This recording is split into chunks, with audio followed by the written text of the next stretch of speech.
Just a couple things for me tonight. First of all, just to find out if the city had anything, burning issues, pressing things going on. No news is good news, and we like that. But, I'm not aware of anything, I guess, at this point. But, second thing is, as most of you probably heard, late Friday, the governor came out with several directives, namely the mask mandate, closing hours for bars, that kind of stuff. And it was a distinct topic of discussion today in the sheriff's meeting that we had online. As you may or may not have heard, there's a few sheriffs out west that were very vocal about it. I'm not the kind of sheriff that's going to go on Facebook and talk about what my plans are moving forward or this, that, or the other thing. I just want to, I guess, talk about it a little bit because I know the city had come up with a bit of mask guidance, for lack of a better term, I guess, on your own too. It gets a little confusing at some point, you know, where we're at, and as I understand it, yours is more guidance than a mandate. So I just want to make sure we're clear. For example, Grand Forks, they had, the city of Grand Forks came out with their mask mandates and what they wanted. They had the county commission came out with their policies and mask mandates. The county health officer came out with a whole new set of mandates and orders, and now the governor did. So it gets very confusing for law enforcement when we start getting these different mandates and you know, who trumps who's in charge of who. You know, how do we do that? So I just want to make sure we're all on the same page. We're all okay moving forward with what we're doing. I think the governor spelled it out pretty well as far as what is expected. There are penalties involved with the governors, but I will put it out there that he also gave us, as we have in a lot of things, officer discretion. And amongst this group here and anybody that's going to come out and ask me, like I said, I'm not going on Facebook and talking about it, but you know, we're going to educate first, and then if we have problems understanding it or following the guidance, then we'll step it up as need be. But the plan moving forward from my office would be to educate before we do anything else. So that's kind of the game plan moving forward. I have plans to talk with the county health nurse, make sure each squad car is stocked with an ample supply of masks. So if we have people that aren't wearing masks simply because they don't have masks, which I can't believe would be the case at this point in time, but you know, stranger things have happened. We'll make sure that people have masks and we move forward that way. But that would be the plan moving forward out of my office, unless anybody has. Yeah, I think that we'll do just like Mayor Budzinski did up in Grand Forks, that, you know, the county and the state have come up with the mandate now, and so he basically took his executive powers away and says, okay, we'll follow what the county and the state are doing. I know there's a lot of controversy in Grand Forks right now. The only question I have, Steve, was a question and something for you to know about, but what about the social distancing? Because that's also a common practice besides the mask outside. Anything that we can put into the paper tonight, or you know, something as to how the discretion from the officers will be? I think the biggest thing is, you know, again, encouraging people to social distance, and if we get called to a party or something of that sort where there's mass numbers of people, then we're going to let them know, hey, you know, you're too clumped up, there's too many people, this isn't acceptable, you have to. And again, it's an education thing. And then the masks should be worn in that type of environment. Absolutely. Okay. Absolutely. Masks are for sure indoors and outdoors when you can't socially distance. So even if you're outside, you know, you still have to distance, and if you can't, then the mask is mandatory. Okay. And then I forward tonight to Ashley, Julie, and Des. The CARES Act will actually do a digital signage for basically notification about COVID or different things like that. So if you, from an emergency manager's perspective, could take and check with Ashley tomorrow, I asked them to take a look. If it's 100% paid for, it's probably something either the city or the county should take a look at acquiring pretty nice signs and stuff like that. And what I got for information was it's 100% covered under the CARES Act. We just have to apply for it. So if you could kind of have Sean or yourself kind of connect with Ashley, and we'll see if that's something worthwhile for pursuing that. Absolutely. Otherwise, I don't have anything else. Commissioners? I have a question. Yes, So for like me, Des, and Julie, we each have our own office in there. Do we have to wear masks even when we're not in the if you have same your own room? office, you're socially distanced, you should be fine. But Okay. if you get up and go into Dez's office, then you should both put masks on. Okay, Does that make sense? yep, Kind of what we're doing in the sheriff's office. If I'm in my office, I'll take my mask off, but if somebody else comes in, the mask goes on. Or if I get up and walk out to dispatch, the mask goes on. okay. Anything else? Thank you so much, Steve, and you can take off if you want. Thank you, I appreciate your time. You bet. Has everybody had a chance to take and go through the minutes from November 2nd? Do I have a motion to take and accept the minutes as written? Sean makes a motion. Do I have a second? Second. Mike seconds. All in favor, say aye. Aye. Presentation of bills. Has everybody had a chance to take a look at the bills tonight? And if there's not any questions, I'd like to see a motion for the presentation of the bills, accepting the presentation of the bills. I'll move to approve. Levi moves. Do I have a second? I just have one question. Okay. It's for Jim. Jim? I just have a question on a bill for a door handle for a 75 Torino.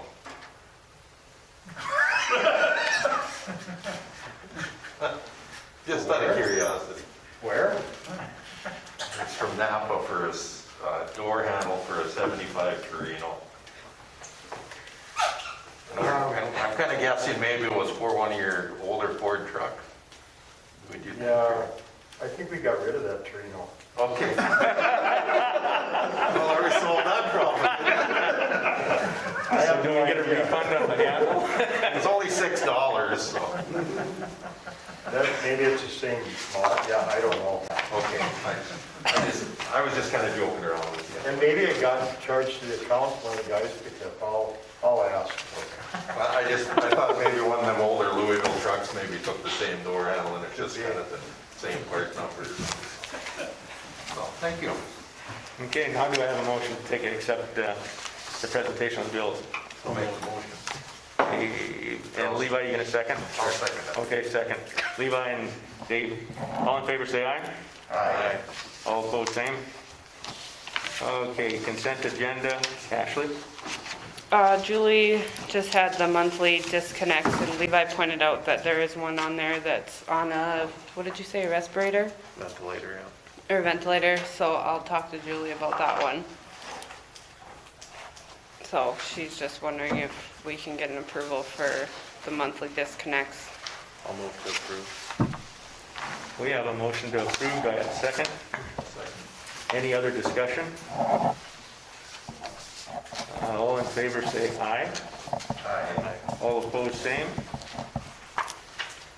Okay. Do we have any citizens input from out there in the audience?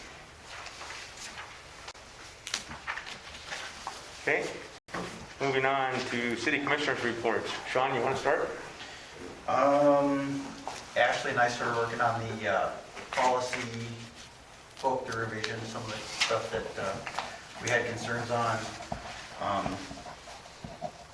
JR and I went through the city ordinances, and you guys got all a copy of those, so if you have any questions, I'll leave most of those for JR at the end. We've been doing some research on that, on the two doors for the auditor's office, so we've got we've got a couple estimates and about 4 estimates for door prices, so I would like to get a little more information from one of the estimates, so I'll give them a call, because one of them is more detailed and a lot more expensive, so I want to just see what the difference is and what they're planning before I present, but that should do it for now. What Okay. about the Christmas thing you told me about? Oh yeah, sorry, good call. I would like to make a motion to give our employees the whole day of Christmas Eve off, so they have both the 24th and 25th off. you say the whole day Christmas Eve? Yeah. I'll second. Okay, so we have a motion, a second. Any other discussion? Sean? Yes. Mike? Yes. Dave? Yes. Levi? Yes, for me also. What day is Christmas Eve? Thursday. Thursday?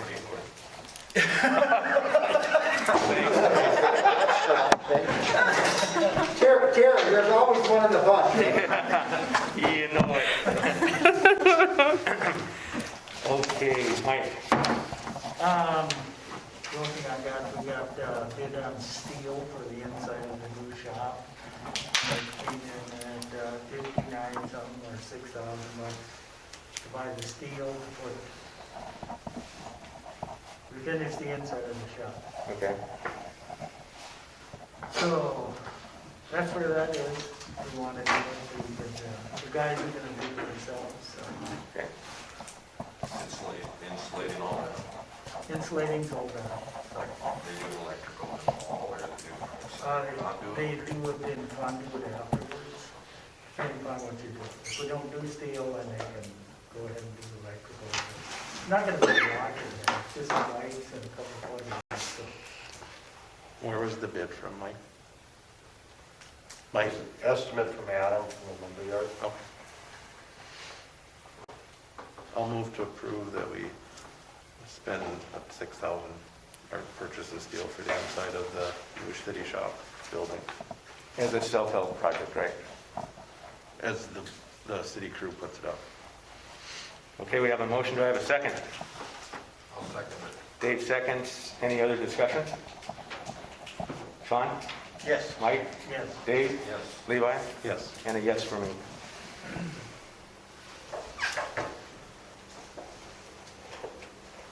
Okay. Anything else, Mike? nope, that's all I got tonight. And Dave? I have nothing tonight. Levi?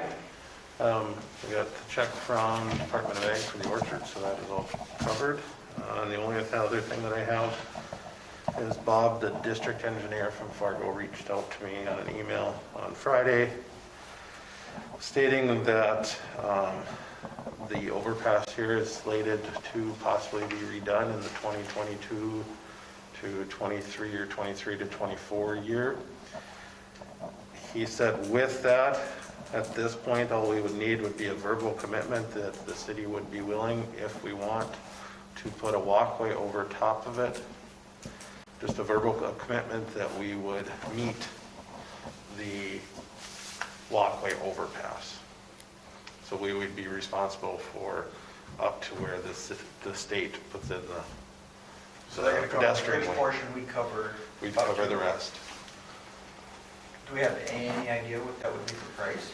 He didn't, and he said it's not a firm commitment right now, it's just a verbal commitment from the commission saying that, yes, we'll head forward with this, and then there'd be more detail down the road, and he said there is some grants available that he would help us with as we move forward. Is it time critical? Do we have to do it tonight, or could we do it the next, and get Steve to take and do an engineering study on it? He said it's fairly time critical. I think we could probably wait till the next meeting. I said I'd try to get him an answer this meeting. Because the grant for that session, the 2021 year is when they put everything in. So everything for the 2022, 23 has to be put in sometime next year. So it gets inserted into the legislative, okay. Well, I like it's a good idea. I We hope need there's it. grant money available, because I don't know how the hell we're ever gonna pay for it. You know, Well, it's just the sidewalks up to the bridge. Doesn't I matter. understand. It still takes money, you know, and we don't handle and it depends upon how far do you go with the sidewalk, because. And like he said, those conversations could come down the road. He said, a lot of it right now is just, his email said, and I can forward it on, that it's just a verbal commitment from the commission now to make sure that it's something that we want to pursue, basically. So, but I can tell him that we can hold off till the next meeting if you so choose, or I'd like to get some sort of an estimate from Yeah. Steve, if we could, to find out exactly what a rough order of magnitude cost would be before we, I think it's needed when we do the development over there, but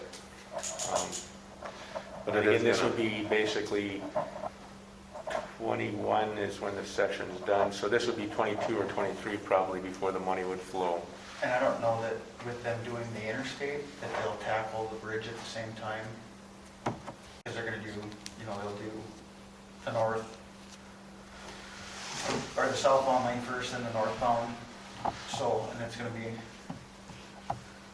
I don't know if they'll That's only to Kelso to, right, but as far as them blocking that mileage off, I don't know if they'll go that far or not. And he's- Normally, they try to keep it to that 10 to 12 mile estimate, but And he did say that they weren't sure, but he knew that we couldn't add it onto the current bridge. It would have to be a secondary bridge or redoing somehow. But they would do the whole bridge? They would cover the bridge part. We'd be responsible for from the bridge up to the bridge. yeah, if we can get another 2 weeks, just so we know where we're at price-wise, that would be huge, because. And then we have to take into consideration also with this that we're gonna go across, if you're putting a walkway in, where would the walkway go? Right. Into the Riverwalk, and the other key is, we don't have sidewalks at Casey's and at John's. It doesn't Right. start until It ends after at, John's. So, So we'd have to look. 500 block. Yep. So, If you could actually go ahead and contact Steve, ask him, let him know that it's a separate bridge and sidewalks to and from, see what he comes up with for. And Jim, if you have any inputs, then kind of go through. I was just gonna say, that thing's 50 years old. If you guys ever consider having something like that, now is the time to do it, because if you have the DOT involved and paying for some of it, it's just, you're never gonna get it any cheaper than that. Then could you ask about the other grants you were talking about then, Levi, to see what additional ones, make a note and see if there's any other ones that we can get to Ashley and Steve and The Jim one that to he take a look at? said was, I want to say it's NAP.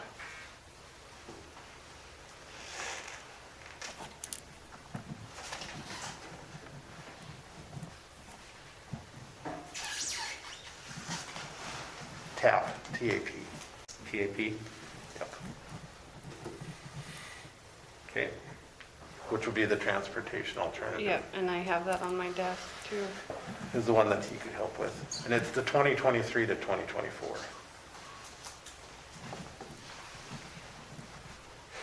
I think I sent you that when I got it too. I forwarded that email to you, that was a while ago. That was for, The transportation grant, but you didn't have anything, I didn't think. And that's all I have for tonight. Okay, thank you. There's nothing happening at the airport. We have an airport authority meeting tomorrow night. We kind of wrapping up, closing, shutting down the water drainage systems and stuff so they don't freeze up, and everything's kind of been moved. The only big problem we have is there's a lot of stones on the runway, so they're trying to get it swept so that we don't do flood damage to aircraft that are landing there. Nice to see a lot of UND airplanes coming in. And then a request, Jim. I made the mistake this Saturday of taking a bunch of my metal stuff out for recycle. And that little damn metal sign you got on that outside one, is there a way to get a bigger sign so that people, of course I'm getting old and my eyes aren't as good as they used to be, but it'd be nice to have kind of a big green or luminous type of a sign so people could, because I ended up throwing it in the wrong waste management dumpster out there. So Sure. if you can take and fix that for... that's actually their sign. I think they hang on there, but we can get something better up there. Okay, thank you. And that's all I have. Moving on to the report from the superintendent. Jim, you're up. Nothing. Night. John, from the city attorney's perspective? Just two quick things. First of all, after last meeting, a couple of days, I got the lease from 1881 Extraction and Pat, and point number one, that came in after November 1, so it's something we'll have to look at for a subsequent 5 years. It won't work for 2020, is just too late, and then there's more work to be done that I don't think Matt and Pat got on the same page in terms of what was needed, but we're getting there. So that one's a work in progress still. And then secondly, Julie sent me information today on the USDA paperwork loan grant that a couple of things were needed for my signature, and I brought those tonight, and I did put a little tab on where Terry needs to sign too, so I'll just deliver that. So it's on my file. And that's all I have. Okay, moving on to Ashley. Okay. The HBA would like to use City Hall for their meeting this Wednesday. There's only about roughly, Actually cancel that request. or not now? Yeah, we found another spot, you guys took too long. I'm kidding, we're good. You can modify that request though to, we have the Christmas carnival coming up in December, and we're wondering if the Armory or this lovely facility are also available, depending on, of course, COVID. What he said. Commissioners? I think a lot of it's gonna depend on the COVID stuff. Yeah. I mean, How many people are involved in that? Yeah, In years past, the Christmas carnival was dozens, and so we're having a meeting this Wednesday discussing what can we do, which is still safe, and that'll be the main talking point. But at this point, we don't know if there's any place to hold it indoors. And so it's either outdoors only, or if it's even a soft yes for you guys. If you do have it outside, is there a way to get some sort of a portable heating device or something for the crowd? We haven't looked into options yet. Okay. And it'll really depend on the weather of whatever day we choose as well. I think the Army's not yeah, not a I don't viable think that's option. viable, that one. So. This one would be the one that, I think we would probably discuss. You won't need the answer until the first commission meeting, probably in December. You said, what's the date? Paul, you're shaking your head no. Don't worry about it. It'll never happen. So you think it's, I don't happen to know the people on that committee, and I think if they do anything, it'll be outside. okay. Okay. JR doesn't know that yet, but I just found out. I was COVIDed at the last meeting, so I'm actually getting up to speed still. So Okay. it's, what happened with the governor, I think everybody, because they were really gonna do some stuff, but I think there's a lot of people backing off on it. We're still gonna try and we're still talking about doing something, but how many people will be willing to participate? That's the Okay. big thing, and not one or two people want to do all the work either. Yeah. Well, if it comes up again, as we can address it on the first session of the December, then we'll just, I just really don't anticipate anything indoors, if Okay. anything happens. So, anything else, Ashley? Yes. Yes, Well, that I comes have out the, later, I guess. yeah, it's coming. Chuck from CenturyLink emailed me back and as to what the issues were, and Jim, are you still working with him? Have you called him, like I asked? No. So Jim is will be working with Chuck, right, Jim? Right. Right. So that I quit getting called? Because something have to to do do with the something? lines. Do we have to do something different so that they get it straightened out? Or, last time we talked about the franchise, basically taking it away. It has something to do with, I brought that email. Has something to do with their lines, or our lines are in the way of their lines, and he wants them to bury them, and I told him he had to talk to Chuck and get it figured out. Okay, let me take it. Thank you. It's the same excuse we've been hearing all these years, that our lines are low and they can only bring them up so close to their lines. So then bury the damn things. So the issue is they're not putting them down deep enough then, Jim, and the connections No, are they're hard? not bringing them up because they have to be so many feet from, according to their electric standards, which we don't have to follow. They only can bring them up so close to their lines, okay? It's the same thing we've been hearing all these years. They're on our poles, they're a problem. So we have to get them higher. Well, We're talking they want about us poles to now. go out and raise all our lines up so that they can raise their lines up. And there's even some of them that there's no electric lines around them, but that's their excuse every time you talk to them. And I'll call the guy, but that's basically what I'm gonna tell them, then bury them. Because there's people having issues getting their heat and stuff in, so we gotta get it taken care of sometime. I have my own things to deal with, let alone monitoring CenturyLink's phone lines. It's just frustrating, so I'll call the guy tomorrow. I hope I stay pleasant. Do the best you can. Do you want to just remind him about the franchise stuff too? Exactly, you gotta I put think some that's our teeth in and best. say, okay, then come out and bury your lines. If you can't get them up any higher, because Or we'll discuss revoking the franchise. I tried for years to get this line in the alley raised.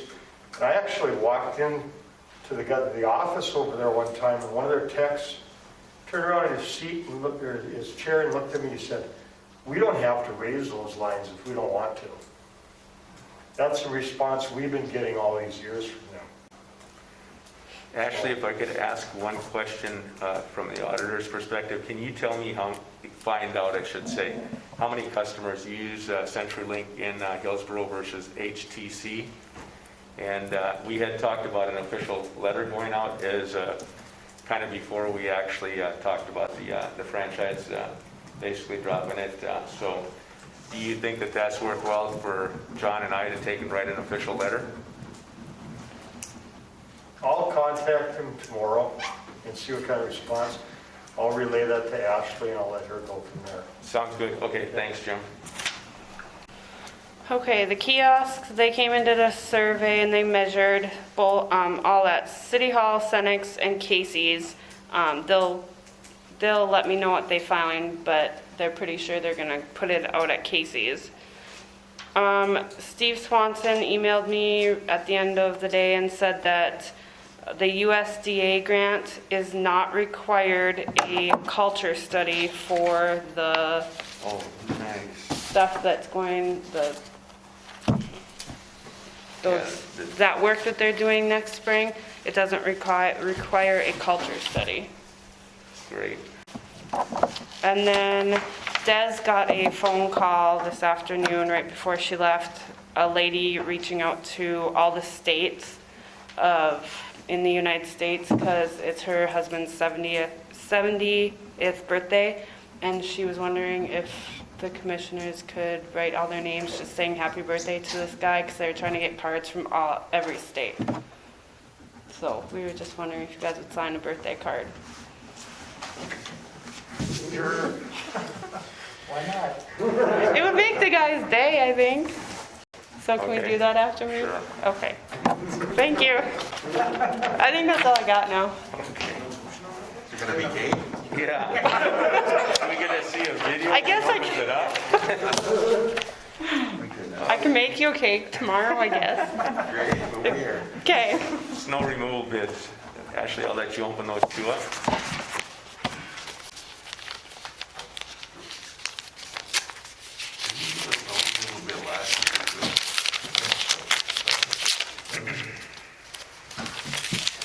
I don't know, I wasn't here, so it's been off then.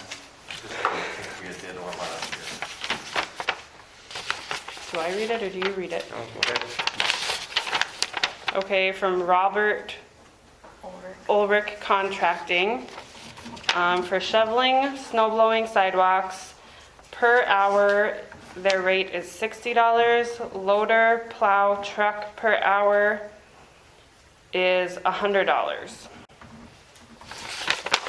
That one.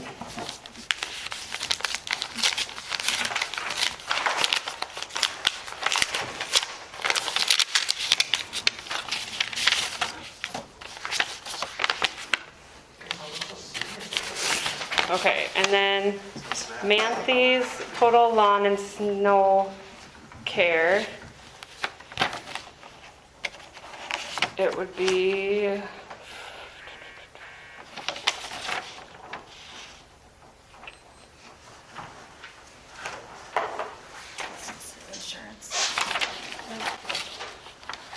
Craig said. Oh, $85 per hour for the skid steer payloader plow trucks and $50 per hour for the blower and 2 shovel walkways.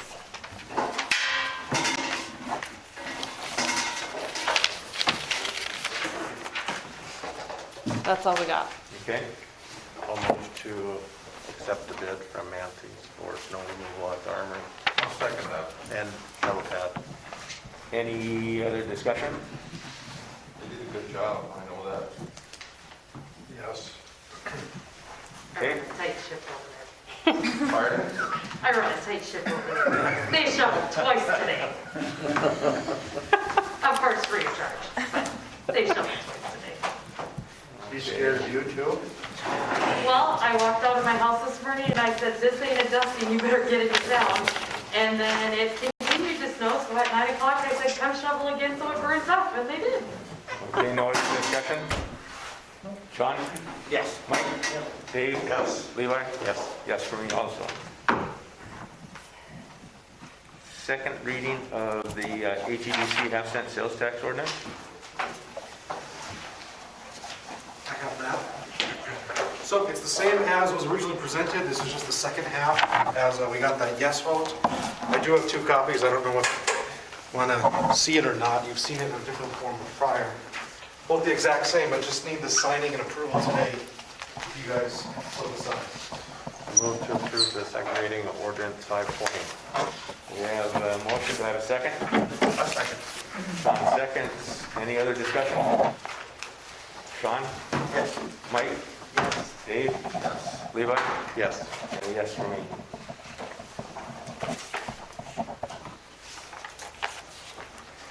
Okay, HEDC 2021 advertising budget revision. And now that the half-cent sales tax has been levied on instead of a pass-through with the city, I think what we want to discuss is that now that they have their own funds with the half-cent sales tax, that we roll back and use that $10,000 for other things that might be available for the city. So I wanted to kind of get that in front of the commissioners and get some input on that. Yeah, I think that. When do they start seeing their sales tax? It would be, John, you said it should take like 3 months, right, for that to kick in? Yeah, so realistically, I think sometime after June of next year, the HEDC would start seeing money. In other words, sometime after June would be the end of the second quarter, and it takes the 90 days notice, so to speak, and then a subsequent 3 months of collection of tax before any money comes in. So do we want to just continue this 10,000 for one more year? I And think then- that would be a better option to start with. Also, I think it wouldn't be a good option to pull it out from underneath them without HEDC having to meet about it beforehand. So I'd move to table this. well, if we're going to start in June, would half of it, because we're going to have another issue about the websites coming up. So, Gary, I know that you're with the EDC, so any inputs from your side? Not knowing when the tax will take effect. So it sounds like right now, we probably wouldn't see any income until July, correct? Yeah, I'm thinking, after I the mean, second quarter. when will the city start collecting it, or when will the tax go into effect? Will it be the first of the year, or 30 days after tonight? April 1st. April 1st? First full quarter. I mean, it'll be 60 days notice, so it should be starting April 1st. Then I'm And assuming then it you takes, get paid for that second quarter sometime in the third quarter, so July. right, so they'll know by the end of the second quarter what to send for half cent. Correct. See, now I think the more fundamental question that I'd like to have the discussion about is that the city was collecting, Gary, and then transferring to the HEDC, and now that you have your own half-cent sales tax, that kind of changes it. So I'm not sure that the whole $10,000 for next year would be probably what I would advise sending to the HEDC. I'm talking for myself, not others, not as the board, but I would agree with that. You know, we're getting our own monies now, and that it wouldn't be expected of the city to help with our marketing for what we do. Basically, you know, you could spend that money for your marketing or whatever, however you decide to spend it. I'm not sure how it would affect just one quarter, you know, say maybe $2,500 or whatever.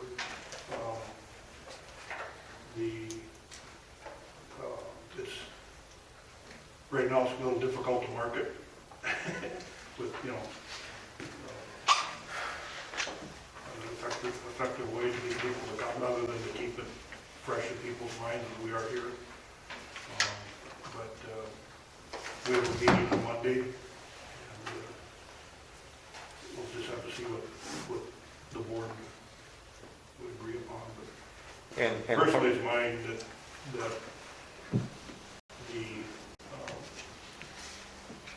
the city keep their money. I mean, I wrote that in my editorial, that it'd be, if I remember right, it is a benefit that the city would have that extra money, they can do their own type of marketing or whatever they want with that money. And it goes back to, Levi made the motion for the facade grants starting next year too, which would be up to $5,000 with a match 50%. So that would be money that the city would be investing into it, and this could be a source of that money, basically. And I think that if I remember correctly, Levi wanted the HEDC kind of oversee that project, select the projects and stuff like that. You know, Yeah. kind of just been brought up, we haven't discussed it a whole lot, but it's one of the projects that I see as a benefit to the city and to the businesses in town, so. Okay. I think it would be okay if we're going to do that to, say, give the HEDC the 10,000, and if they didn't need it all, that could be go into the facade grant for next year.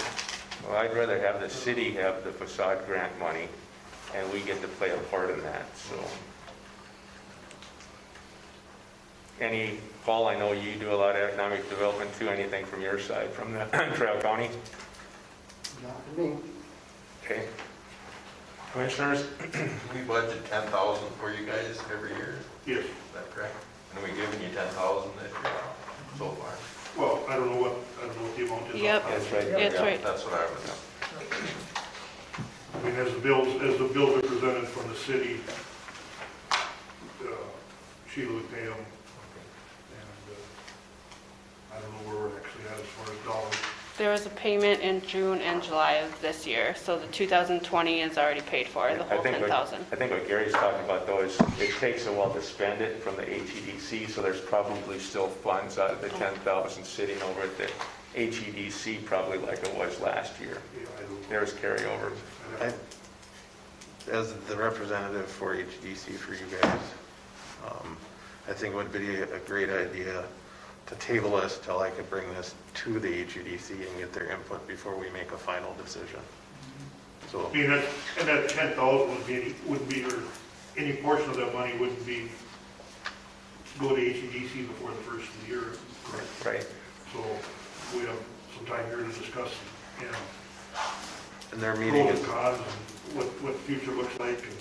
is next Monday. So So, I'd Are move, you going to send it in for an agenda item then? yep, I can let Okay. go. I'd move to table this till our next meeting. Okay. Table it? Okay. It's tabled.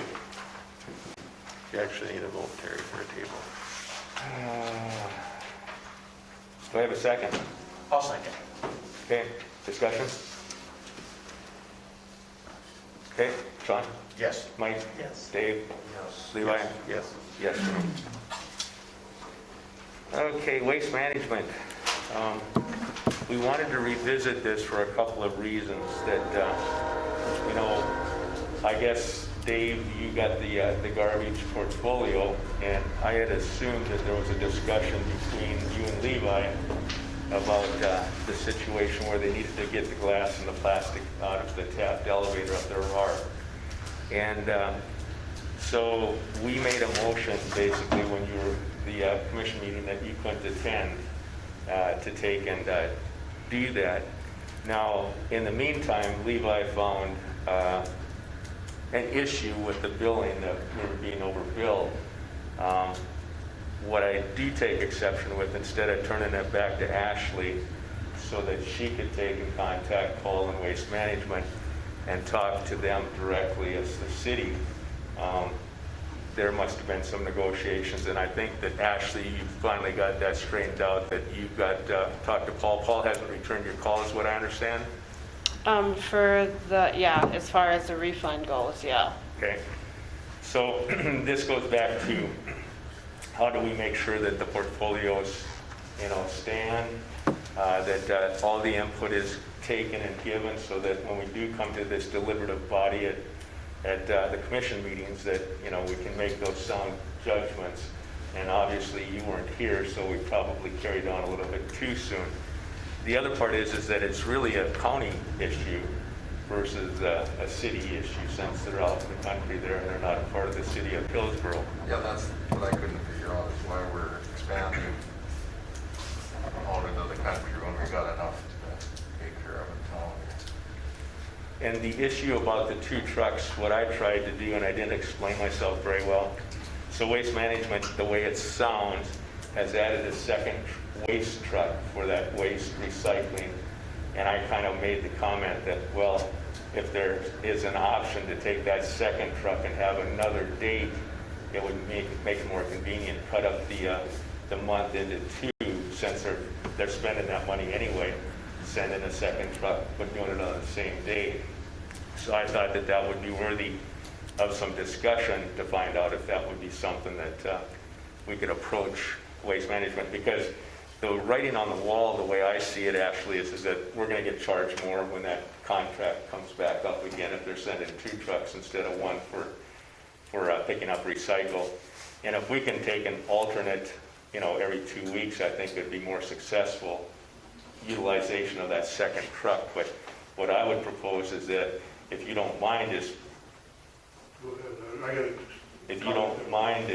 that we have Ashley check and see if there's those types of options, and what the odds are is that the contract's probably going to go up. No, I don't have any problem. That's what we prepared to do.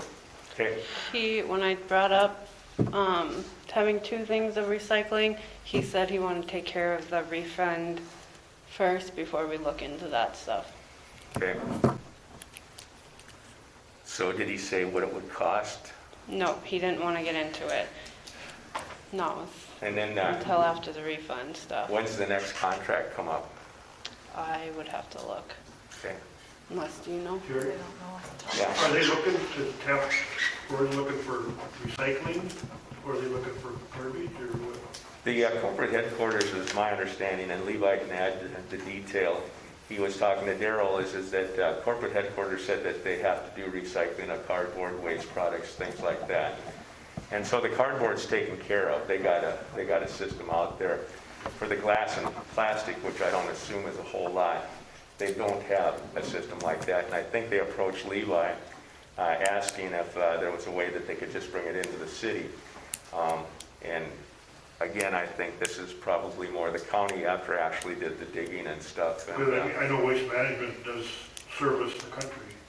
yep, you see a lot of those waste ones But out there. Paul told me that they do not, when I contacted Paul, he told me they do not do recycling for glass or plastic. Yeah, that could be, I'm just saying they do service for garbage Right. and in the country.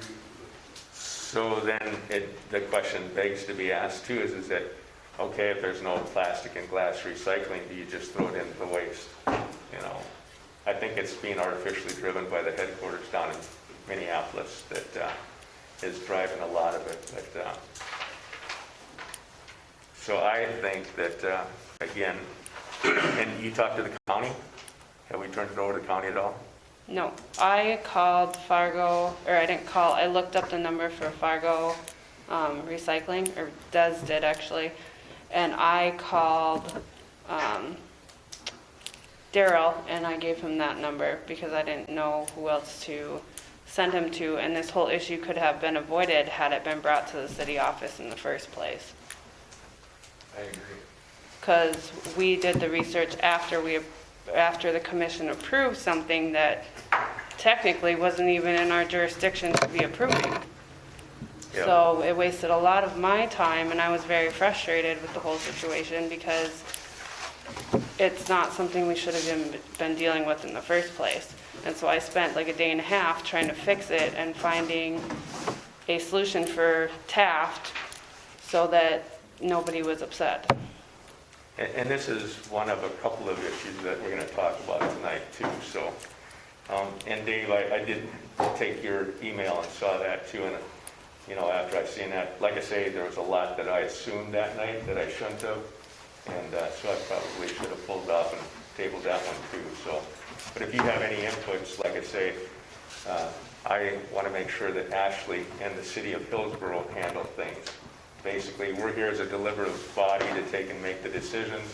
It's up to Ashley and her team and Jim and his team to actually do the actual practical work out there. So. Maybe I apologize, but I don't sit around reading the contracts. That's Neither do I. That's the job Ashley's for the gals in the office. I don't. Yeah. I don't. Sorry, Des, I think that rolls downhill a little bit. Sorry. I mean, I've got other things going on in my life. I don't sit at home and read the contracts of the county, so. Yeah. I didn't know that what was going on with that. And Levi, you should have turned it over to Ashley instead of, you know, contacting Paul directly. You guys asked me to reach out to Paul about it, and I said I would. So, and I CC'd Dave on it and said, this is, you know, that's what you asked me to do. I assume that's what you wanted. That was That's after all. the fact. As far as the rest of it, I apologize that if it went wrong, but I was trying to do some research and get facts so I could give somebody an answer that they were looking for. But the answer has to come from the city. And so- I did not give them an answer. I just looked at it and brought it to you guys, asked to have it put on the agenda so that we could talk about it. Okay. At least stated the facts that I had. So I think we're going to take and go back and do the research, see if the county can take care of it, and we're just rolling off of it is what I propose. If we can get that second truck at a different time, you know, finding out if there's a cost to that, but I think that would optimize the loads getting out of Hillsborough, so. Okay, moving on to the EV charging station. This is another one that, John, from the city's attorney's perspective, do we have the land where the construction has started? We're still working on that. Jared's been helping with me on that. And we have Dave Wyndham is more than willing to accommodate, but it's never that simple when you have a number of different entities involved and then a mortgage on the premises. So, JR, do you want to jump in and kind of give an update here? We're going the right way, but Yep, Dave is willing to sign. Everything is there. Everything's been drafted for.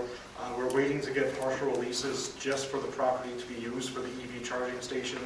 There are 2 prior mortgages at least against the property, or I should say 2 mortgage holders, the Goose River Bank as well as SBA. And so both of those entities have been contacted, and it's just a matter of form work of what will they need to get it released. How much work's been done on the site? All the slabs have been poured and the conduits have been laid for the equipment.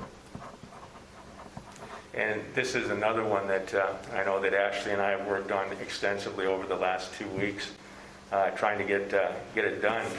And Levi, this goes back to all the way in July, that you signed a contract here, and I have to ask, did you run this by John and as the city attorney to make sure that everything was good to go, or did you discuss any of this with any of the other commissioners? I brought that to the city before the payment was made. No, you asked if we could make a payment. You didn't say anything about Which- contract. Which I gave to Julie and asked to have the whole thing put on the agenda. Do you, any of the commissioners remember talking about a contract with, for the charging station and the number of years and the things that we're obligated to, how the couponing and stuff would work?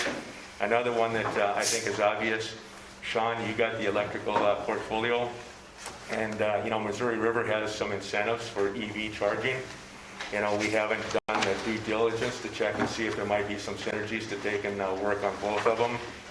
And I'm disappointed again that, you know, somebody's signing something that we haven't had a chance to review. And again, I go back, John, I don't think you actually saw the contract before it was signed either, did you? I'm not sure what contract. This one that's coming around? This is also one that, this is in Ashley's lane.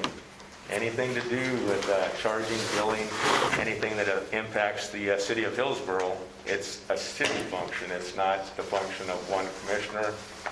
Again, we need to deliberate, talk about it, and I don't think that that happened. I remember, you know, succinctly that we did have the system sitting over. Jim said it was there.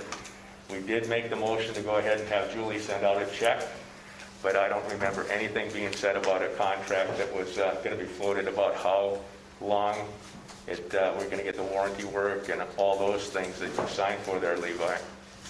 It was specifically to send a check, and Julie, you know, I remember she was acting auditor that time, and it went through. So, but I'd be interested, John, to see if you saw this contract at all. Whether it's signed by Lee, shouldn't it be signed by the president of the board? The president or Ashley, on behalf of the board. Again, I look at it that the commissioners make the decision that this is the way the contract should be stipulated and signed for it, and then we sign it, I sign it for the board, the commission, and then Ashley takes it over. I mean, I can't remember the contract personally, but all I was saying was it should have been, instead of Levi signing, it should have been you or Ashley. Yep, I think both of us would sign it, so. And I apologize, I'm sorry if I overstepped, I will make sure that I don't do it again. And Levi, to his credit, did take and help out Ashley. I rolled in and talked to Paul Jensen since I knew him personally, and I think that Ashley we did the email introduction, and then Paul was quite accommodating to take and make sure that we got the contract and the billing back to where it belongs. But it goes back to, Sean, I think we do need to have another conversation about how does the MRES incentives maybe fit that we might be able to capitalize on that with this charging system. I see that Casey's is working on potentially the Tesla chargers. How does this all work together? You know, and even with Dave and Subway, but with Subway closed on the weekends now and early at night, you know, again, how's that impact going to be? I think that we as commissioners need to have those discussions before we get too far down the road and paint Ashley and her team into a corner when it comes to some of these contracts and billing and stuff. So that would actually potentially generate some revenue for the city. So we need to take and make sure from, you know, our obligations here that we take care of that correctly. So, What I've seen from the MRES is that they will help anything above and beyond what the grant is. And what I'm seeing is we're going to be, because of the site and the equipment being under it, we're going to be quite a bit under what the grant is. is there a way for us, Jim, to take and capitalize on some of the local businesses, having incentives where they get reimbursed for these potential coupons that you can use for portions of recharging? I don't know why not, if you approach them and suggest. See, and I think from the business community, that's an important part for us to look at. So let's go ahead and I'll take and get a hold of you and Ashley and Sean, since you got the electric portfolio, we'll take and talk about It that. must be negative, but that's what I've seen anyway, is that it's above and beyond what the grant is. And if I remember right, when I did my 8-hour course with them, I believe that's exactly right, because they're kind of looking to assist at the above and beyond expenses if there are any, so. And one last question, then Ashley, you feel that we got the billing and everything with charge points and Yeah, Jack, you Levi all gave straightened me, out now? yep, Levi gave me his email and password that it was under, and then I was able, with the help of Paul, I was able to actually get it switched over. Everything's under the info one, and I was able to delete your information in there, Levi. I emailed you that though. Okay. So, yeah, that's all set up and ready to go. Okay, rolling into new business. Mike, I guess you're up. Thanks for inviting me up, guys. Mike with Midwest Inspection Services. Just wanted to kind of come up and see if I could answer your questions. Ashley and I kind of connected and had a little bit of correspondence back and forth kind of about what our services are. I sent you guys my information. So I guess I just wanted to kind of hear what your guys' needs are and what your expectations are for a building code administrator. I'll open it up to everybody else, but, a building inspector, and you're aware that there's a potential for another residential development on the west side of I-29 for Hillsborough. I was not I don't aware of think I that. told him that. Okay, so Sorry. probably quite a few big projects out there. First phase would be about 45 homes, potentially an apartment. And what we're finding is Mike gets stretched pretty thin as the planning and zoning. He kind of has been doing the building inspector job too. And what we, no offense or anything, but what we want to do is good cop, bad cop type of a deal. Or you're the bad cop. And you don't live in Hillsborough, so we don't have to worry about it. But that's kind of that's kind of a concept that we want to take and put a little bit more teeth into our building inspection process and the ability for someone that's not maybe as aligned or living in the community that can have a more objective eye. And so we saw your resume, and I thought that was pretty good, background. So, and I hope I didn't scare you off, but I'll open it up to the other commissioners to take and ask some questions. I was again your resume speaks for itself as far as I'm concerned, so I'm happy with that portion. We're in the process of updating our ordinances. And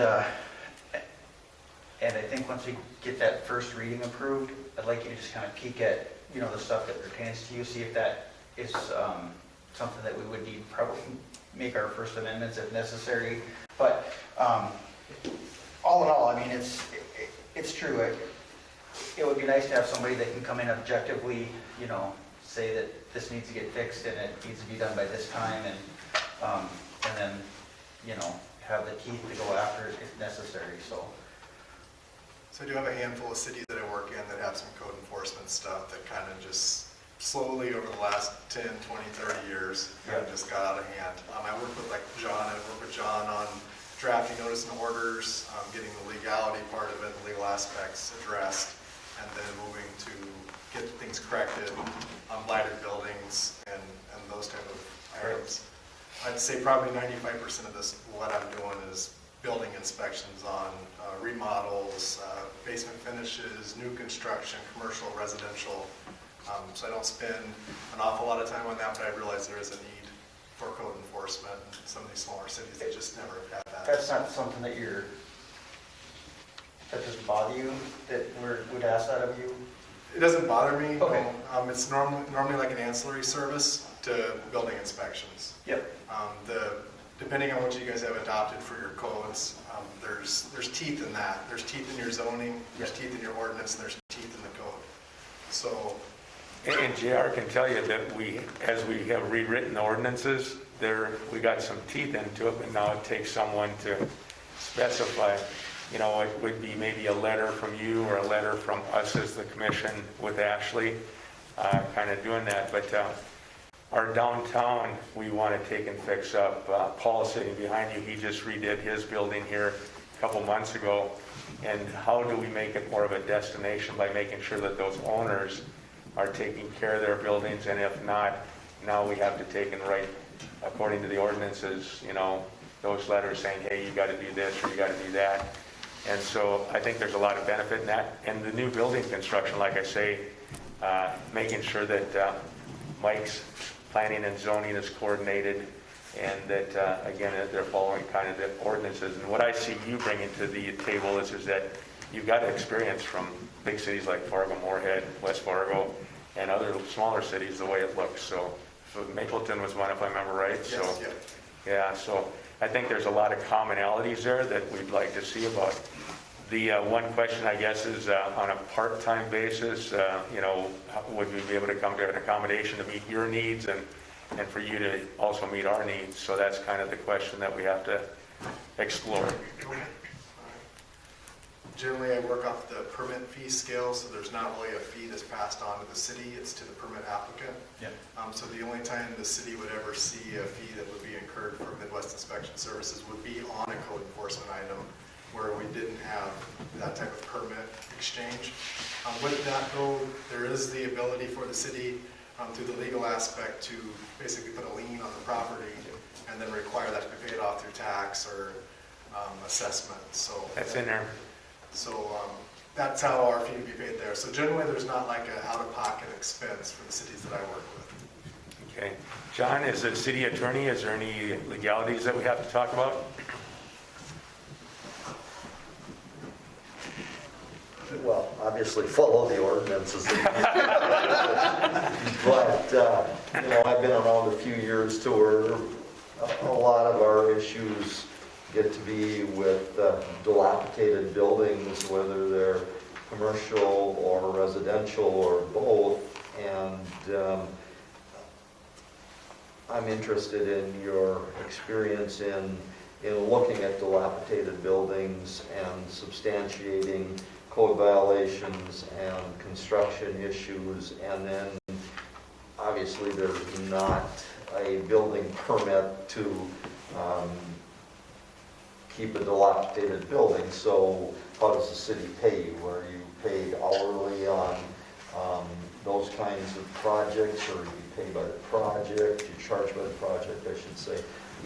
What's the approach there? Yep, so a typical code enforcement project would be a complaint is generated and brought to our attention. Someone would field that to me.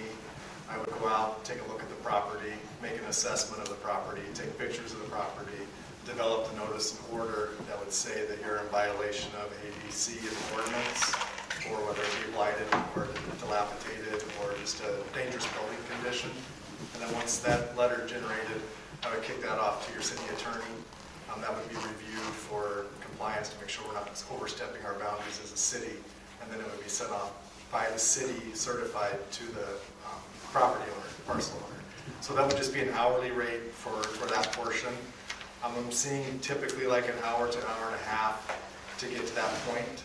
And then from that point, hopefully we generate a response from the property owner that says either we're not touching it, we're not doing anything, because where the city now steps in and they pay to have that work done, whatever it may be to get the building right. Sometimes it takes demolishing the building, just tearing it down if it's in that bad a shape. And then that gets assessed to the property. Or they'll say, hey, we do want to fix it, what do we need to do? And then that starts the conversation to get a building permit and then move forward to actually getting the repairs made that are needed. Some of these older buildings have been vacant for 20, 30 years or extensive work needed. I have one in Castleton that's it's probably going to take $2 million. It's one of the big brick cornerstone buildings in town. And it just needs to be gutted and completely redone because it's been sitting there like that for 30 plus years. So it's just, they're long processes to get through, but the main thing is just generating a response. If you can get that from the parcel owner, that'll start some type of activity. Do you have a relationship with the North Dakota Department of Health for like asbestos abatement, or do you know inspectors that you work with that? Yep, Jane from the state is helping us on the Castleton project, but she only works directly with the owner. So if there was demo work or something taking place without any type of oversight, we would bring it to her attention and then she takes it with the owner from there. The city's not really involved in that from that aspect, but the state does get involved. We know. Okay, any other questions? Well, I guess my only other thing is based on where your services are, how do our building permits size up? I mean, is it going to cover this cost, that kind of thing? yeah, that's kind of a good question. That's my only other, once we get to that point is Mike, do you think we have to redo the fees? Have, since you're working with the other upper, small town, larger town type stuff, and maybe if you could get that to Ashley, just kind of what those range, so we can kind of take a look at them as a commission. And Absolutely. I think that would be beneficial, so we can, obviously, we want you with us. I think that's fairly evident here. I want to make sure you're getting what you're due, that's for sure, so. I guess what I'd also like to explore too is some sort of a retainer, so that the permits, we want to keep the permits reasonable. But this is another area where that $10,000 that we've been paying to the Atdc could be beneficial for the city to take and pay you for the inspection services. And it would fit nicely with the facade grant that we would be looking at too. So I would be inclined to get more information along those lines. What do you think, Mike? Keeping it cheap for our citizens and the city picks up as part of that $10,000, we can take and cover some of those costs for inspection? Yeah, I don't foresee a lot of things. There might be down the road if we get this going. It could be more.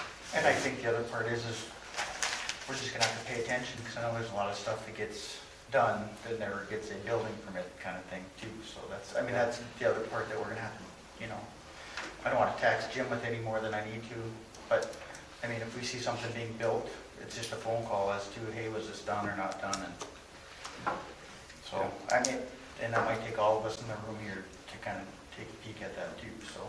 Are we ready tonight to make a motion to have Mike continue the exploration for coming on with the city, or do we want to wait and get some more information and pass it back and forth? Terry, I got a couple questions. So they were just talking about people working building permits. Are you in a position where you would step in and contact someone doing some work? And I'm just wondering if coming from your office as opposed to our office, if they would take notice of that or take heed of that better. They kind of ignore us. And if you actually have an inspection company contact them, would it make anything better? We could do it two ways. I know Kindred, like one of the communities they work in, they have a letter they put together that says, like, thank you for beautifying our city, but you may be doing work that does require a permit. So it's not like a nasty gram, it's more of like, hey, you're doing work that could require a permit. And then they have my contact information on there. So then that conversation's generated. They'll call me, I'll get the information from them on what they're doing, and then tell them if they do or do not need a permit based on ordinance and zoning. So that's generally how that's done, but if you wanted Midwest Inspections to actually generate a letter and send it out, that can be done as well on a complaint basis. If you have work that's taking place without a permit. How about surveying? Do you guys do any surveying? We do not. Okay. What is your general turnaround time in most cities from the time the permit comes until the time you go out and look at it? That's a good question, everybody. So normally, like, I have a 24-hour notice from inspections. So like if new construction's happening, they come in, they apply for a permit. And normally with the COVID, it's just digital. They'll send me digital plans, they'll send me the PDF application.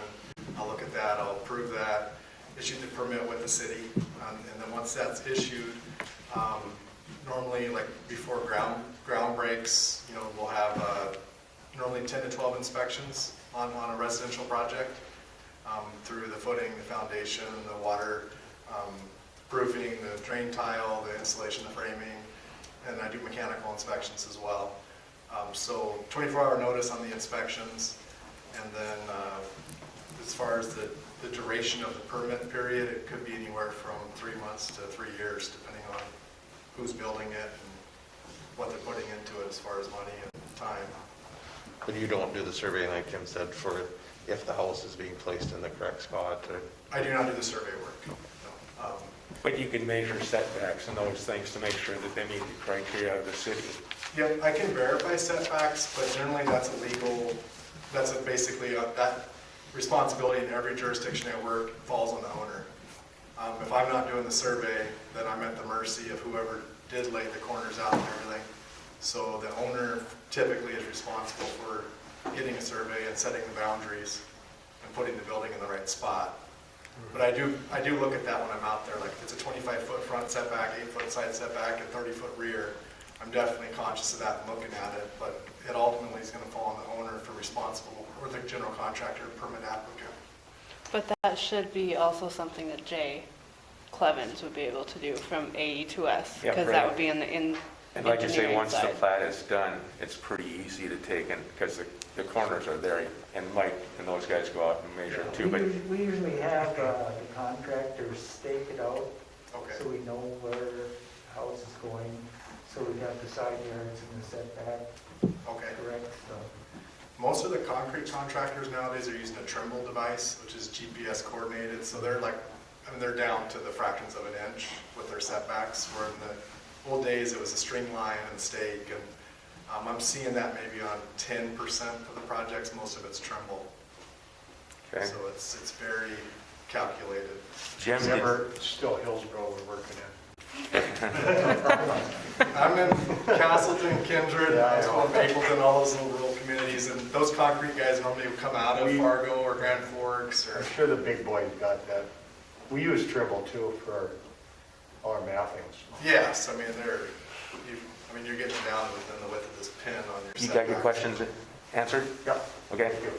If there's covenant, or not covenants, but yeah, covenants on the property, do you look at those to see if it's in? Because I know that possibly could be on the new development. Sure. So when a permit is basically submitted, in any of the cities I work in, and all of them have a different zoning and different ordinance. So the first thing I do is grab the city's binder, pull it open, figure out the zoning district, figure out the setbacks and the requirements. Some of them have facade percentages for stone on the front of the house that has to be considered. So I'll look at all those different items as I'm going through and doing the plan review, which is part of the fee process for the permit. And that's the administrative part of our costs that we experience through that. And then I will actually issue a permit, depending on how you guys handle it. I have a permit software program, and I also have a permit template. So there's two different options there, so we can talk about that more if you guys decide to continue the conversation. Should we entertain a motion then to continue the conversation? I think I'm hearing that we're all probably in agreement that this would be a good solution for us. And then it's working out the fine details with Ashley and Mike. So I'll entertain a motion for Mike to come in with what he would like to see and how we could take and enumerate them. And we'll take and figure those details out. And if it works in our favor, after that, we'll take and hire him on and put him on a part-time basis. So, I'll second. okay. I made the motion then. Okay. Any other discussion? No, sir. Sean? Yes. Mike? Yes. Dave? Yes. Levi? Yes. Okay? Thanks, Terry. Thank you, Mike. Thanks for coming out, Mike. Thank you, guys. Okay, moving on to 9.2, and this is one that I've got to tell you, I'm kind of a little bit livid about that. We're sitting here talking about a new city website, and this goes way back to, again, Levi, you had made a commitment to the city commission to take and transfer over the city website to the city personnel here. And now I understand that they have to get, basically you have to approve them to go in and have some of the release of items and different things like that. So I'd like to basically, have you turned the website over to the city of Hillsborough? Everything is completely turned over. I will tell you it took longer than I thought for the fact that I had other websites that I worked with. And I couldn't get the city one switched over to somebody here, so I had to switch all of the other accounts onto a different service and then turned over the account. So what I'm asking is, all the admin rights are at the city, and they would approve you to take and put something on the website? Yes. We haven't approved anything that you have to put up there. All we have is the domains, right? Right, we have our domains. What do you, I've given access to everything. I don't have anything to control over. Let me give you a specific. So you go and load up the commission packets before the commission meetings, And why would you, if they don't approve it, be able to take and hang something on the website? That is when I was switched over, I don't have access to the website to take that part down. So, but that was a folder that I put all my minutes in. And so it just automatically goes and you open up the folder. Same as it works with other things. So it actually has to be taken down by one of them for me to not, because it's automatically to go there when I save the minutes into that folder. So this is a reason why I wanted to bring up about a new website. And I know that Paula emailed me today too about how we want to take and maybe synchronize with the Atdc site.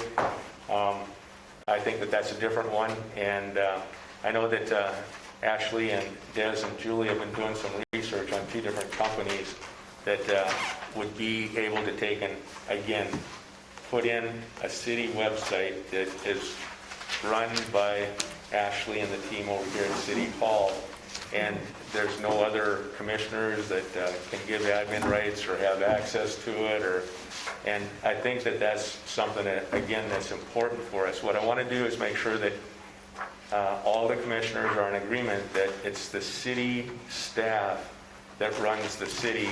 The commissioners make the decisions and deliberate on what the action should be. And right now, I think that we're putting a lot of stress on Ashley by things happening that she's not aware of, and all of a sudden she'll get a question about something and she doesn't have the answer for it. And this has been kind of ongoing, Levi, about this website for months now. And I don't think it's worthwhile to take and continue down the road. We can have a more modernized calendar, a better web page. I know that you did a lot of work to try to get everything as cheaply as possible, but now we're kind of at that situation where, you know, we have to straighten it out. We have to have a cut, and it has to be something that the city employees are running and not you as a commissioner specifically. I guess I apologize for trying to help out and save the city tens of thousands of dollars.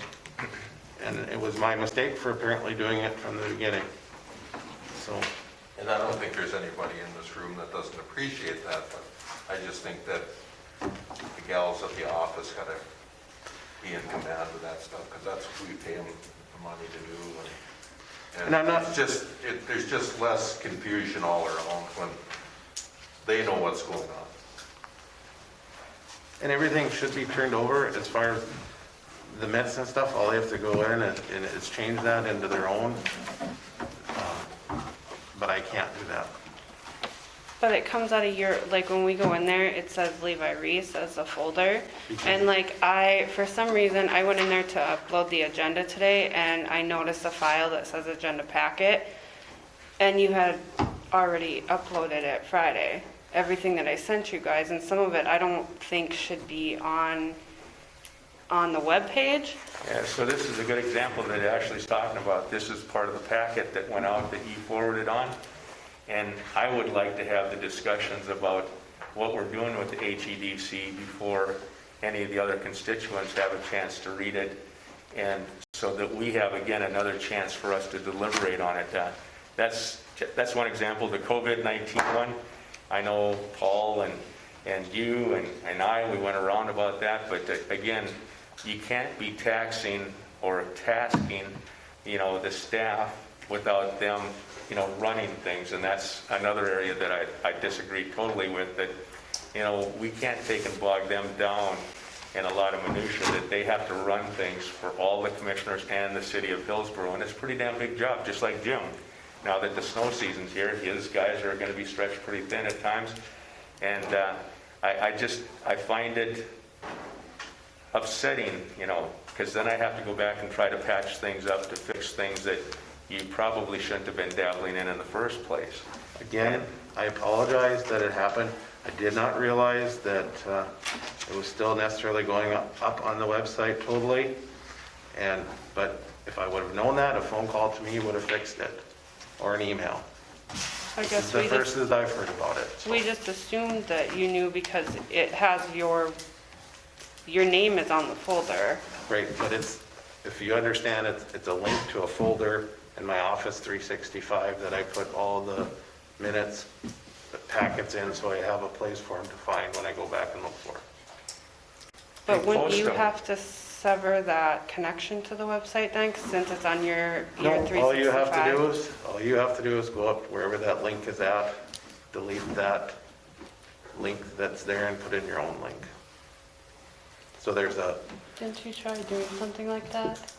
Before, yeah. I didn't want money, but So without digging down too deep, Okay. again, I think that it's important for us to have our own website, and I'd like to have Ashley and Des talk a little bit about the two that they've been talking about, and see if that might be a good fit for us to take, and then make that clean cut and have the city of Hillsborough have their own. I think that the EDC, HEDC, another option instead of going with what you have with Trail County, is to maybe have HEDC, now that you're independent, have your own tax, roll up underneath the city one is another option. To me, you know, My biggest problem is that 2 years ago, we spent $14,000 HEDC with city money to do a website that the city council asked us to do. And then with the new administration, that website didn't work or whatever, so then another website was developed. So now we have 3 websites. I understand. I mean, it was $14,000. I don't know how much the city spent on the website they have now, 3,000 to 5,000. And now we're going to spend another 10,000. It's a free website. Pardon? Weebly's a free website that we have right now. To develop it?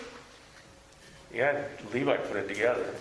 I think I pay $100 every 3 years for Well, the whatever, but anyhow, development. I just find it really frustrating that the city had asked us to do this, to rebrand and develop a new website, and then 2 years later, that money's gone. It's not being used for anything. And again, I like the website that you have, but it's all the cities in Trail County. And when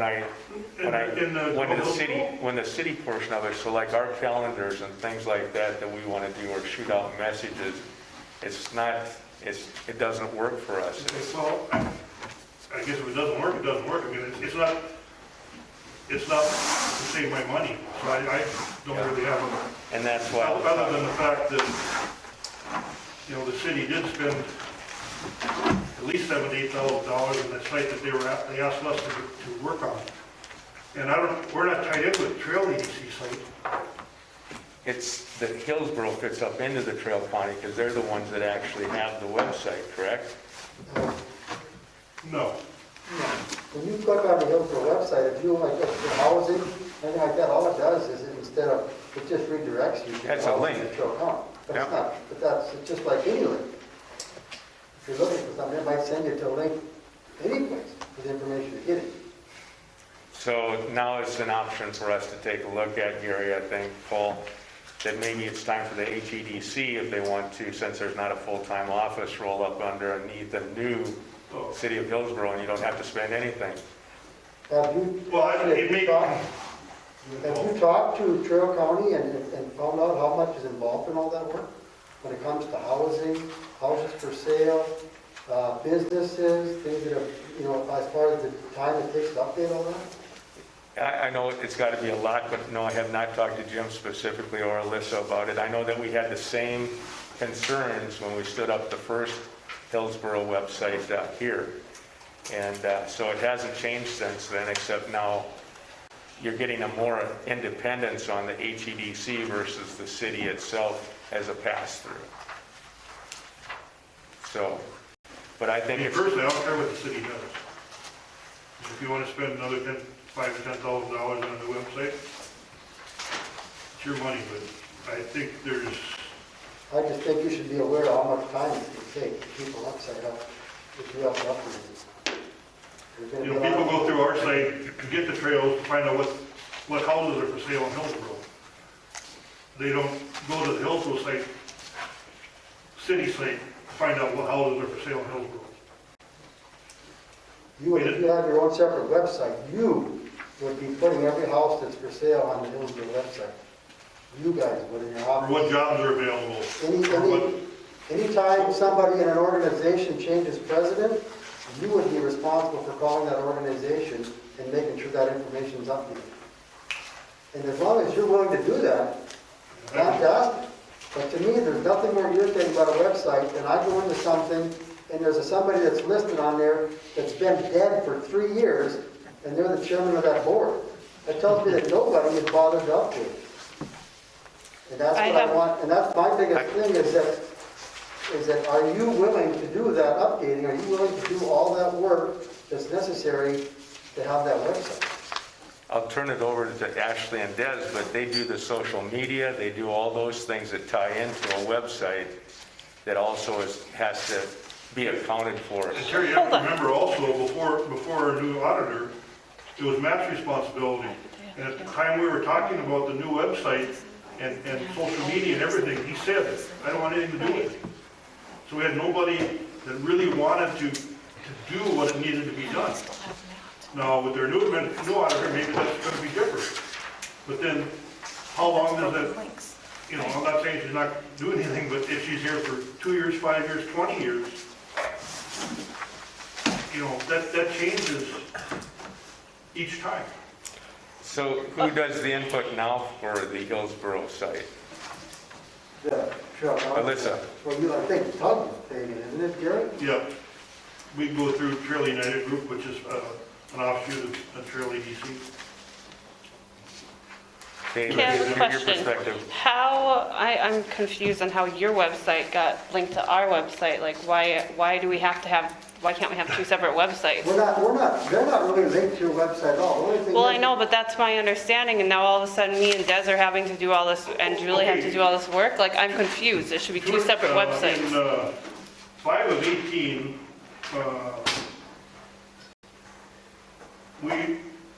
we were, The with a idea $10,000 budget, we're increasing it to over 14,000 because of the rebranding of the city logo, the new website that the other administration wanted us to work on, and other marketing. Yep, the idea shop, the domain, we didn't get the domain name Well, and we had stuff like that. it used to be a cup of coffee away, we had that problem, so we went to Grow Hillsborough, and all that, and the new logo that we have now. And so then, back in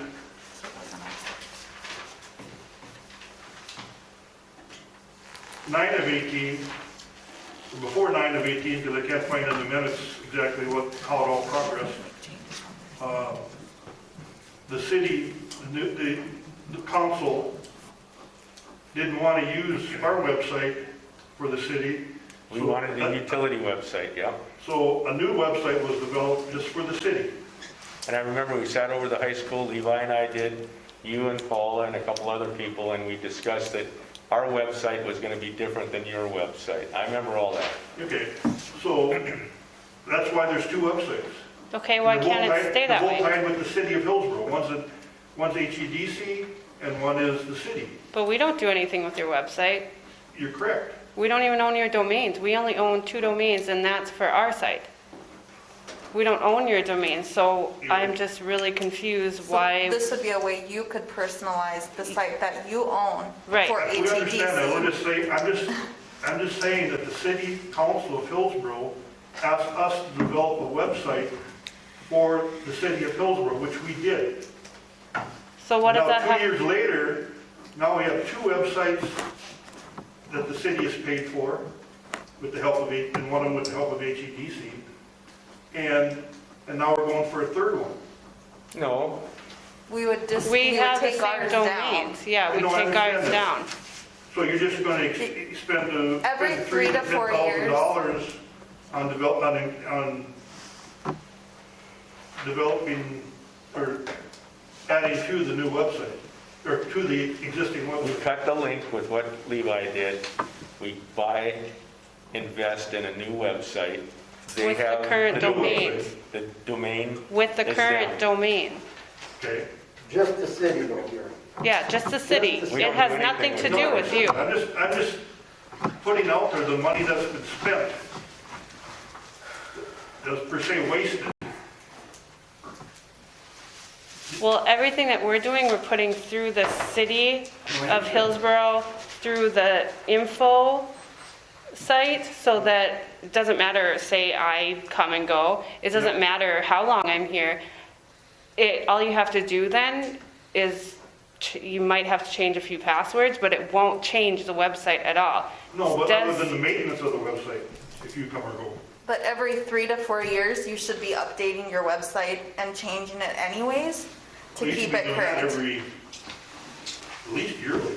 Well, It's not- No, no, no, that's not what no, it's- I mean like completely changing the outlook and the layout and the Yeah. pictures and everything. Every 3 to 4 years, if you talk to nearly every marketing company, they'll tell you every 3 to 4 years, you have to do a complete overhaul, refresh of your website, otherwise it becomes stale and it becomes irrelevant. Unless you do it constantly. I mean, not constantly, but That's what they do. That's what they do with the social media and all those types of things. But we're trying to deconflict. But I'd like to get some of the other commissioners that they can voice their, what they think about it. So kind of process everything here.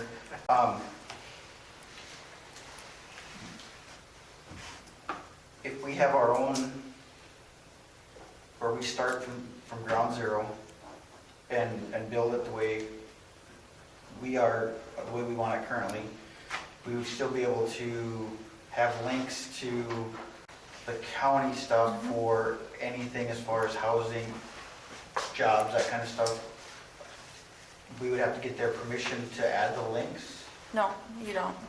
Okay. If it's on the internet, you can just put in that address and it will, and you have like, yeah, you have like a, So, The biggest thing is just that it's, that link is there. That's the. yeah,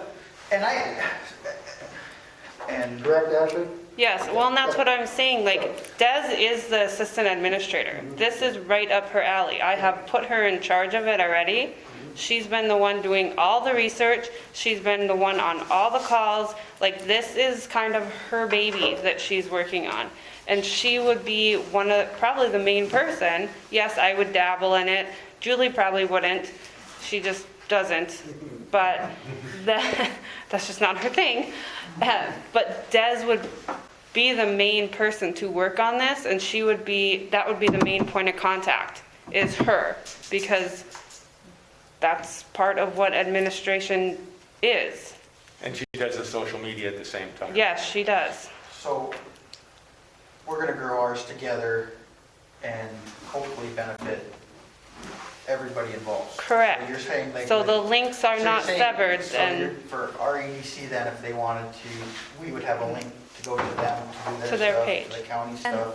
they could personalize their website more to However reflect they- that it's for the economic development, because when we did that Cavalier visit, that was one of their main sticking points, was there's 2 websites that look identical, and it's very difficult to understand from an outsider's point of view Right. which one is the actually city's website versus another group's website, because the Grow Hillsborough one doesn't have anywhere on there on the front page where it says it's the Hillsborough Economic Development. Okay. So it's confusing to And other the people. numbers came into Well, the initially, city office. it wasn't Hillsborough Economic Development, it was for the city of Hillsborough. Right, and I understand where he's coming from, but I also, I think at this point, and again, I know I'm the new guy when I say this, is there's just some things we've got to let pass under the bridge and move on and make this starting point from here and kind of go from there.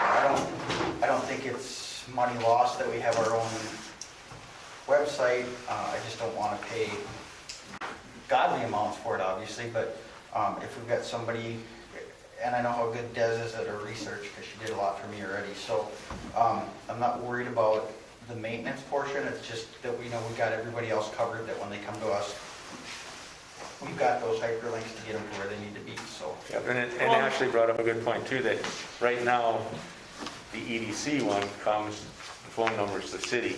So they call the city for their website when, we don't have a whole lot. that we The can put address into is it. even our address, and the email, But It was developed for the city. Right, so, but the goal, and so, that part I understand, so that website that they created is coming to you, not for them. It's for something that they created for us that's not really functioning or being maintained. But we that wanna make it a information So we needs to be could, updated. so that technically that domain would close, so we don't have those issues, is that correct? Yeah, I don't Well, know. you couldn't close it, Sean. Then because what- I don't know if we want to close You it. would lose all the links unless they're gonna link it to Trail County or something. Right, and I think part of what we need to do is, so we know what's on that one, so when we're bringing that information to ours, so we're not missing anything. But again, we're gonna be adding hyperlinks, correct? I mean, everything that's on the Go Hillsborough one will be on ours, everything that's on the one that Levi created will be on ours, just created our way, Right. correct? But my And- question, if your guys' website isn't being used and it's not being updated and it's just sitting there, why not give it back to the city, or didn't we pay for it in the Or first have place? that's why I say, to be a win-win, you can roll it up right It is under. being updated, isn't it? It's the city, it's the city's logo. Yeah, I don't think there's an issue. I would wait till our HEDC meeting, but if you guys wanted to take it as your own, that was the original purpose. To my full disclosure, I'm an HEDC member as well, or director, and I'm new to it. I'm in the last year, but if you guys wanted, I think you could. That's why I say, to make it a win-win, we could offer up next Monday night that the HEDC come up as a part of our webpage, and then everything's solved. You don't have to spend the money, you know, it's an advantage for us to have everything consolidated on one. But you have to go through the process, like you say, JR, of the Because you EDC don't want has to to lose talk the about Go it. Hillsborough. Well, really, the So then webpage we is would just- designed. If you so want to you're- change the what you're- URL, that's. That's what What you're saying is take over their domain. Nope, I say we build our own. You guys figure out which one you want and keep it so that it's affordable. They can be a part of our page. And that's just through a link, Right. Yep. yeah. But I'm just wondering if nobody's updating their site, Well, it's Trail County that does it now. Trail County does? It's up to you. So then can Trail County's number be on there, or do we have to have our number I on think, there? I Like, think we what's just the, gotta make that phone call when ours is up and running to shut that domain down, so then it won't, you know what I mean? So then whenever it pops up, then it's just gonna say for sale, I you know? don't think I would just change numbers. If HEDC, unless HEDC doesn't want to do anything with it, I would just, when you got yours up and running, I'd just put a different contact number on it. we only have the, No, on the Yeah, other they one. could just, I'm talking Oh, about- they them. could just Okay. personalize that Yeah. one Just change more that towards contact them. number on that one. That makes sense too. Right. You know, and if they don't want, if HEDC doesn't want anything to do with it, well, then that's their right too. But if they want to keep it because somebody paid for it, it's a very good website, you know. right. But give them that option, tell them you're not going to take the phone calls anymore, because you have your own website. so. Mike, Dave, I'd like to get some input from you guys. Oh, this is way above me. I just want it so the gals in the office are Yeah, adding and control I got a phone call earlier this afternoon about, how much are we gonna spend on this thing? So, Well, we have different options for what we're looking at, so. we don't know that yet, right? Great. Right. And basically for me, I just want to be able to go there on Monday and see what the agenda is, the meeting at least.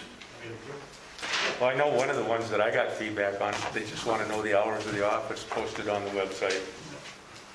You know, if somebody's going to be taken off or those things. So there's tweaking that we need to do, but I think having a new platform to do it on is kind of the issue, so.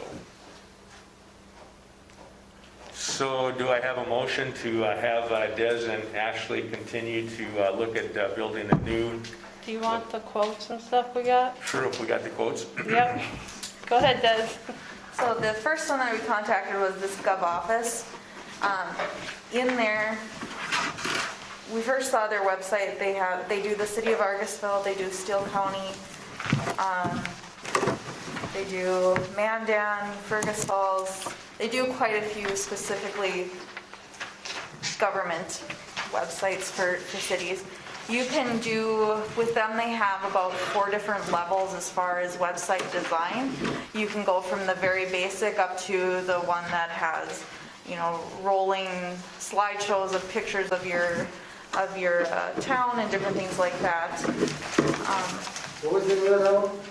Gov office. Gov office. Office?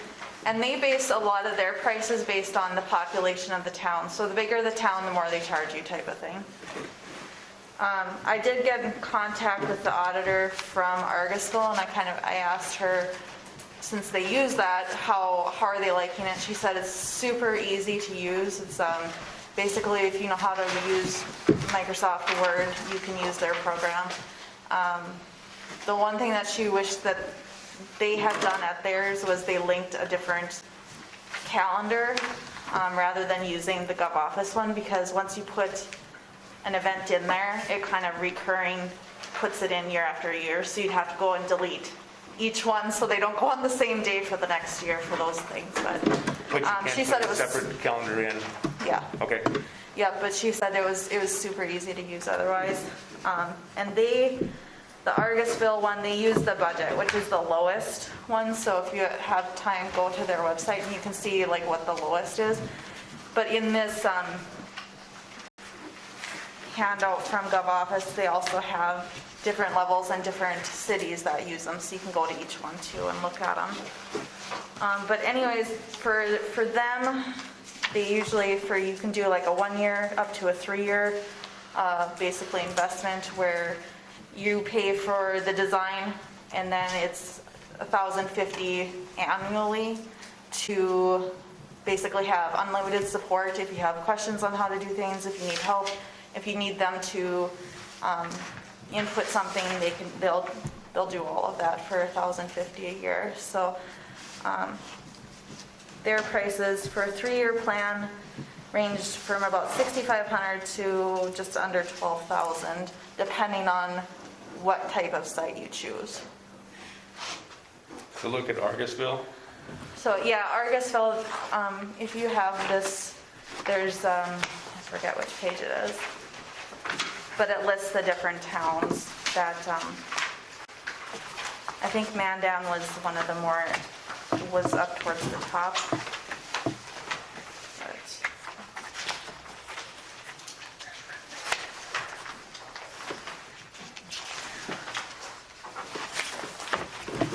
So for $1,050, we have a pretty Page good basic. 16 has the difference.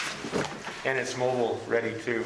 So Right, you they put it make on. sure everything is compatible with cell phones, so that way you don't have any size distortion or anything like that with images or with links where you're to click on your menus and stuff like that. They make sure it's all compatible The second one? with both of them. Okay, so Yeah. what's the price for the other? So the other one, they were a little bit more because they will also come out and do like pictures, drone photos and stuff like that of your town. They were between 10 to 15,000 average for the design. And then they do it mobile responsive, and then they include the Google Analytics, which will make, basically when you're searching for something, it'll move your site to the top to ensure that your site will be the top choice versus, 3 pages into a Google search. What's the name of that one? What was that? What was the name of the second one? That's for Stray Media, and they're Stray Media. They're a company out. They're a marketing. Yep. They're a marketing company out of the Grand Forks that I've worked with them before on different projects. And that one, Paul, is, it's got everything from doing the logos to the safety equipment that you get and all those types of things too. So I'm not sure that what do they call it, the home store? Yeah, so they, before that we talked about having the protective equipment for the public works, they work with a vendor where we can put that vendor on our website so our guys from Public Works can log in. They can choose a vest and they can choose to have it like screen printed or embroidered on the city's logo, and they can just order it directly from there.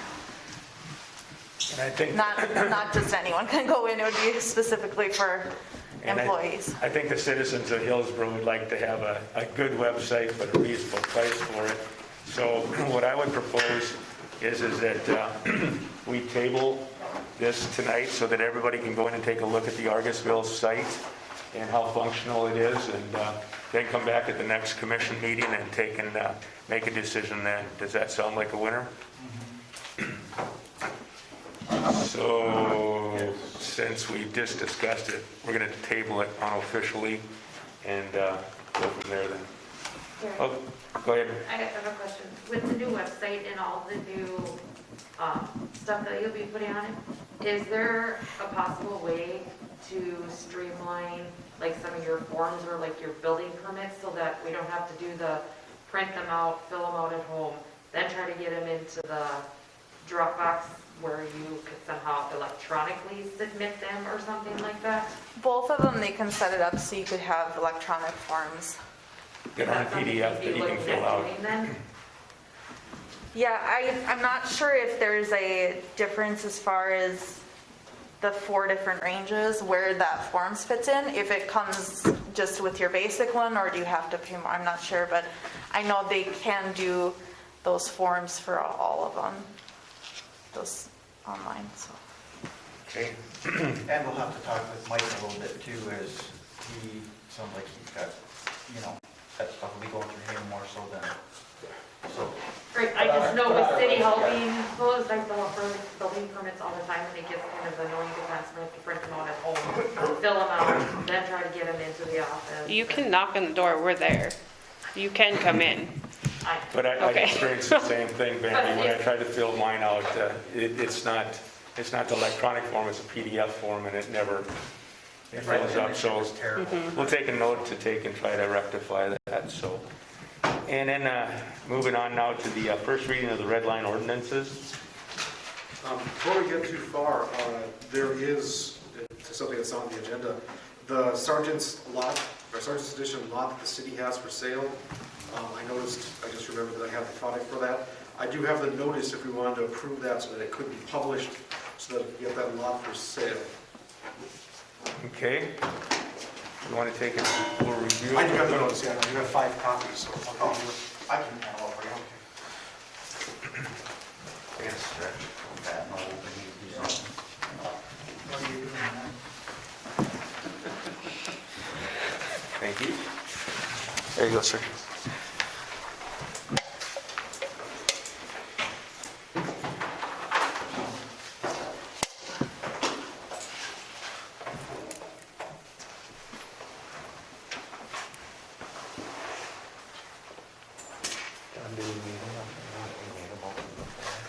No, this is work that we're way behind on for a lot of reasons. So you guys passed this motion a long time ago. I can't remember when we were authorized to go ahead and advertise, but we actually made a little trip to the courthouse to check and see what was of record. So our easement rights and our property rights underground are protected, and so we've approved this long ago, and if you want to reauthorize it, that's fine, but we're... Am I going to get some more emails about it? Is this the one that that he wants to buy back? No, This is a different one? this is the one over by between Pastor Joe's and Ed. Oh, okay. I think there are 2 people actually interested in this. One on each side. Yeah, so,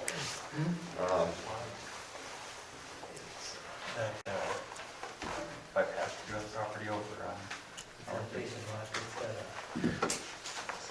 Do we have the right to refuse any of the bids? That's my only, okay. yeah, should be last line, and Okay. Okay, do I have a motion to advertise the sale? Also move. Levi moves, do I have a second? I'll second. Sean seconds, any discussion? Sean? Yes. Mike? Yes. Dave? Yes. Levi? Yes. Yes for me. Okay, JR's and gonna go in the paper. Okay, very good. To the agenda item there of the ordinances, you guys did receive or should have received the red line version, some updates to the fines and fees and other items, otherwise the same as was presented several moons ago. Unless you guys have any other changes to them, which we can still make before the second reading. You basically just be passing those ordinances for the first reading. I'll move for the first reading of the new ordinances. Do I have a second? I'll second. Sean seconds. Any other discussion? Sean? Yes. Mike?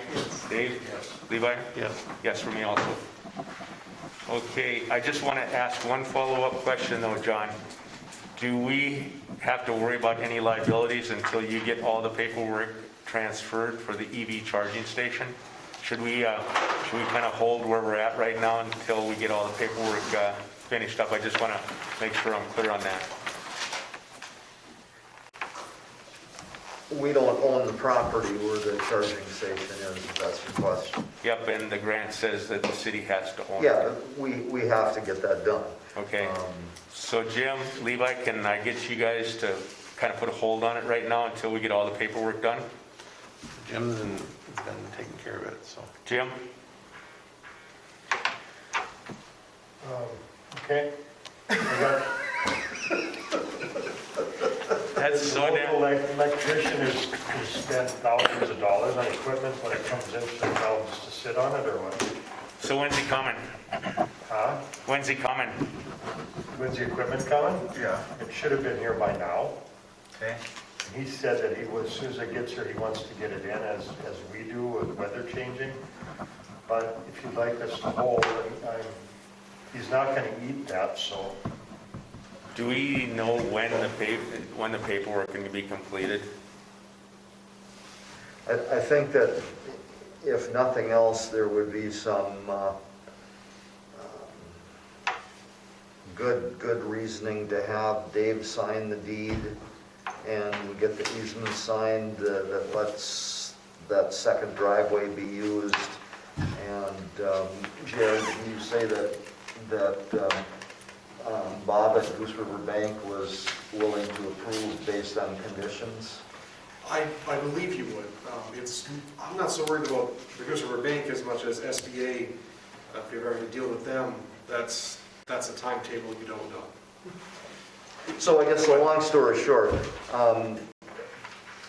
not to hold Jim up, the least thing we should do is get the deed and the easement, and then the rest of it is basically mortgage holders and others' permission to say, yeah, go ahead and do what Dave Wyndham wants to do or is willing to do. Okay, and we'll try to take and accelerate that. I hate to say it, but this is another reason we should put it on Caledonia. But I think at this point, it's a money maker. We're committed. All three of those businesses there, so I don't know that, and if they're getting money, they're paying their bills, so. Yeah, but again, it goes back to not having the paperwork making it legal. We're taking a gamble on it too. Yes. Okay. Worst case scenario, we hold it in there and we got to hold it out. Okay, we'll take in, John, I appreciate the help to try to expedite that get her done. So do I have a motion to take an adjourn? Please. Do I have a second? Adjourn.